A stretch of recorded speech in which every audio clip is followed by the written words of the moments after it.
kurva yang melengkung habis ini artinya suatu saat wabah ini akan berhenti. Nah, garis ini mewakili kapasitas rumah sakit dan tenaga kesehatan. Jadi semua yang di bawah garis ini kemungkinan besar akan dirawat, tapi yang di atas garis ini kemungkinan besar kesulitan dan bahkan meninggal dunia. Nah, tugas kita adalah membuat kurvanya tuh nggak terlalu melonjak tinggi, sehingga semua orang yang sakit bisa masuk ke dalam rumah sakit dan ditangani oleh petugas kesehatan. Jadi gimana caranya membuat kurva ini menjadi landai? Orang itu sakit nularin orang lain. Nah, orang yang sudah sembuh, tubuhnya jadi punya imunitas, sehingga kemungkinan dia tertular lagi itu kecil atau hampir nggak ada. Sehingga caranya sebuah wabah apapun itu dari zaman dulu berhenti adalah ketika cukup banyak orang kena virusnya, lalu menjadi imun sehingga virusnya nggak bisa punya orang untuk ditularin lagi. Nah, kenapa selama ini kita perlu banget namanya social distancing atau ngejauhin diri? Animasi ini bagus banget. Ini contoh kalau semua orang bergerak bebas seperti biasa, nggak ada pikiran, semua tetap pergi konser, pergi jalan-jalan. Ini akan terjadi. Satu orang akan menularkan semua orang berbarengan, dan itu yang berbahaya. Seperti tadi kita ngelihat kurvanya ya. Pada akhirnya akan lewat dan pada akhirnya semua orang akan sembuh. Tapi karena kurvanya tinggi, banyak orang akan mati dalam prosesnya. Nah, yang terjadi di Cina dengan adanya lockdown, ditutup, membuat orang tidak sakit sekaligus berbarengan. Jadi kurvanya lebih landai kalau kalian lihat, sehingga memberi waktu untuk orang-orang menjadi sembuh dan akhirnya bisa melandaikan kurvanya.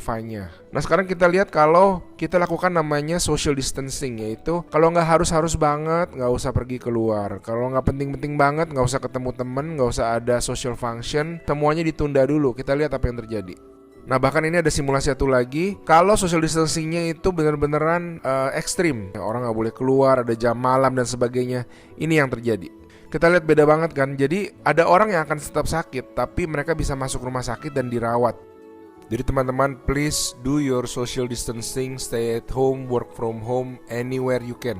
Ada orang-orang yang nggak bisa, saya mengerti, tapi sebisa mungkin lakukanlah semuanya itu. A good way of doing it is to imagine that you do have the virus, yeah, and change your behavior so that you're not transmitting it.